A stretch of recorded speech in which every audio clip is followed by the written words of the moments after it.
So starting today, I can announce this government will begin the biggest sustained increase in defence spending since the end of the Cold War. Yeah. We will deliver our commitment to spend 2.5% of GDP on defence, but we will bring it forward so that we reach that level in 2027. Yeah.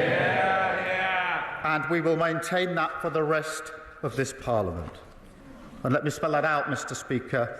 That means spending £13.4 billion more on defence every year from 2027. Well, an impressive number in isolation. It follows, of course, calls from Boris Johnson, who warns it needs to be 3% in order to secure Europe against Russian aggression. In a moment, Simon Diggins, military and defence analyst, will join us. First, Sir Malcom Rifkind, former Foreign Secretary. Sir Malcolm, good afternoon to you. Good afternoon. To coin a phrase, has the Prime Minister played a blinder? Well, I'm not sure a blinder. That would have been something quite unexpected. Perhaps the timing was unexpected, but it was inevitable that we would move substantially in this direction, and I congratulate the Prime Minister in doing so. I think this is very important because it's very important not just that the money is going to be provided to improve our defence capability, it's also necessary for the public as a whole, all of us, to understand, those who are not directly or indirectly involved, that we are all part of this crisis.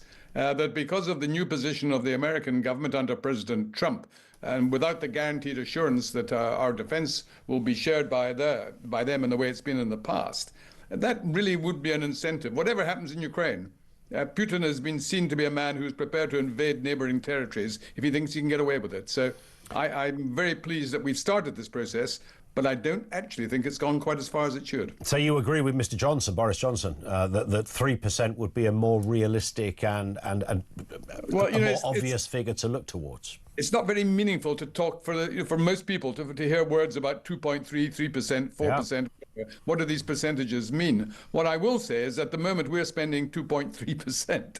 Poland, one of our NATO colleagues, one of our European allies, much poorer country than Britain, is spending 4% of its much smaller economy on their armed forces. And if Poland can do that, and the Baltic states can do that, the United Kingdom's are much.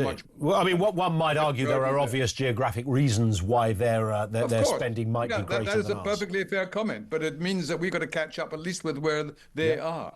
Because the Russians themselves, Putin's government, are not spending 2, 3, 4%. They're spending over 6% of their defence, of their budget on defence. Yeah. And over roughly half of all government spending in Russia at the moment is on the million troops that are fighting in Ukraine. Would any of this have happened? Would Mr. Starmer have made this move had Donald Trump not been breathing down his neck? Bearing in mind they have a meeting later this week. You know, I'm no friend of Donald Trump. I think he's a terrible president. I think he's a reckless man. But of course, you know, sometimes even the most reckless and dangerous people can have an effect that might not have happened in the time it has happened. Yeah. I think one has to acknowledge the reality that it is. It's not that Trump did this deliberately for this particular reason. He is reckless by nature, he's unpredictable by nature, and he's disloyal by nature.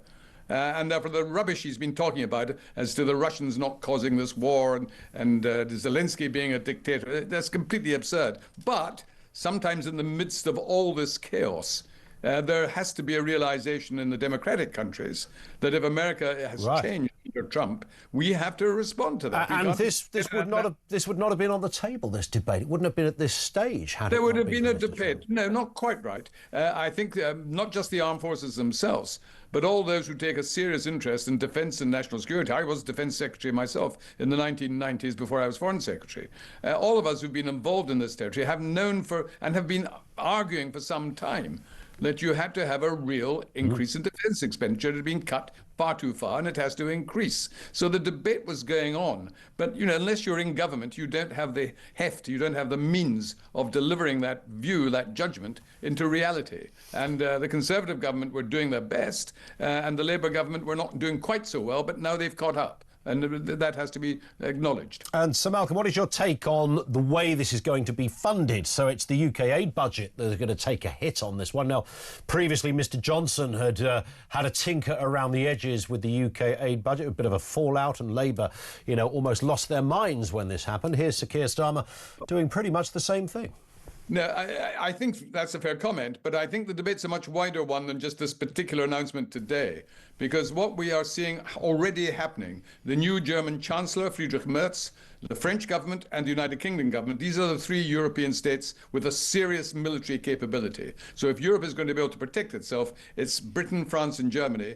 And we are already committed to working together. And what is being looked at is not just how you fund it by cutting something somewhere else in your budget. There are very important discussions going on at the moment about the possibility of creating a rearmament bank, is the term that is used, whereby national governments would invest a certain sum. And because they have great credit ratings, that new bank would be able to borrow very much, 10 times as much money, and that could be committed to defence expenditure in a much more economic way and beneficial way, which would not involve the same sort of cuts in national budgets. That's one example. There are other talks going on.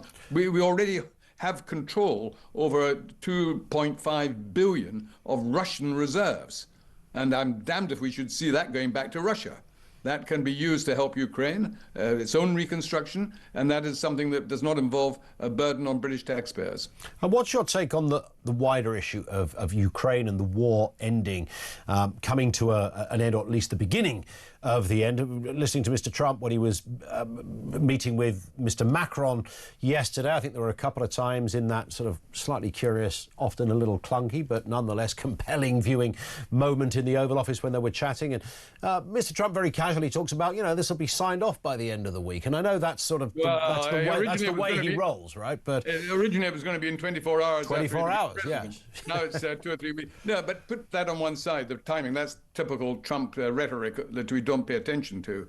No, but what I do pay attention to, and what I entirely support and share, is the view that this war, if it can be done in a responsible way, needs to be brought to an end as soon as possible. And because what has become already apparent on the battlefront is not only that the Ukrainians are under great pressure and are not able to recover all the territory they lost militarily, but the Russians are also in a similar mess. Although they're making some advances, it is so microscopic that someone has calculated it would take them 14 years at this rate for their troops to reach Kiev, the Ukrainian capital. Wow. That's not going to happen. So the war has to be brought to an end. But the country most affected by this is, of course, Ukraine itself.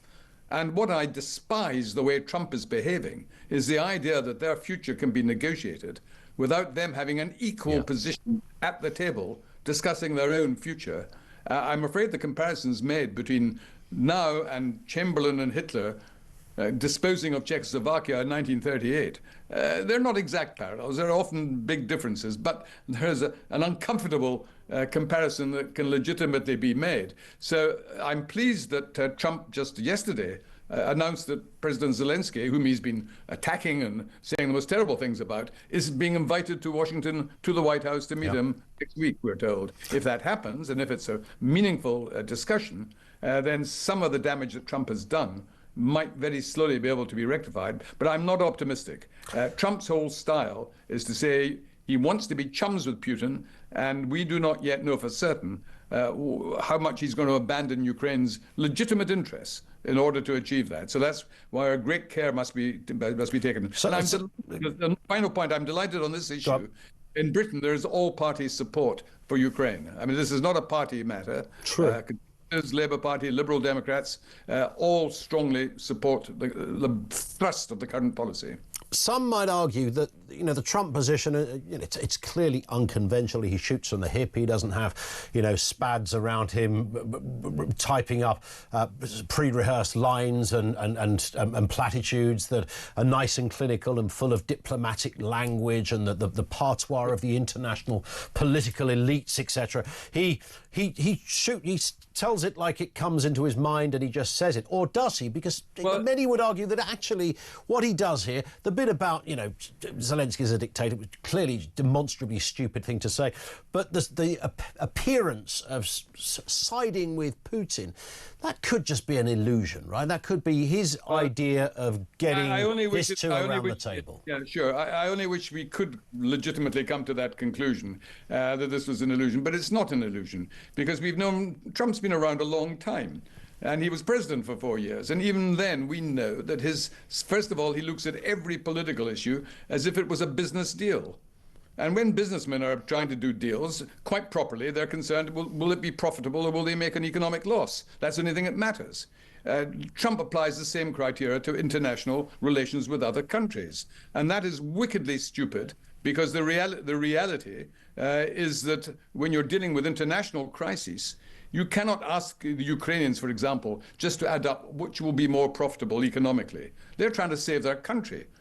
Putin wants to destroy Ukraine as an independent country and make it a subservient province to Russia. Now, you can't deal with that as if it's an acceptable part of a business deal. And that is Trump's basic, what makes him so dangerous a man in the White House. But we have to work with him, because for the next 3-4 years, he will be the most powerful man in the world. Absolutely. And that's something we can't pretend is otherwise the case. Sir Malcom Rifkind, thank you for your time, sir. Really appreciate that. Sir Malcom Rifkind, former Foreign Secretary and former Defence Secretary, with us on the programme. Let's get a word from Simon Diggins, military and defence analyst.